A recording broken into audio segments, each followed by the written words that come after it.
Tokyo में national stadium के बाहर खड़े होकर ये 2020 ओलंपिक्स का एक मकाम था। लेकिन अगर आपको याद है कि वो ओलंपिक्स आपके लिए विबाई अमराज की वजह से मुलतवी किए गए थे, 21-21 मुनाक़द किए गए थे, जब उनका इनेकाद हुआ तो स्टेडियम खाली था। हमारे पास हज़ारों खिलाड़ी ट्रैक पर मौजूद हैं और शायकीन को मालूम है कि इस महीने में उसका मौक़िफ़ मुख्तलिफ होगा।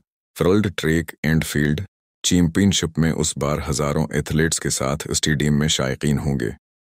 हमारे पास अमरीकी स्टार्स हैं और ना ही लायल्स, हमारे पास पोल वॉल्ट चैंपियन रोंडा डुप्लांटिस है।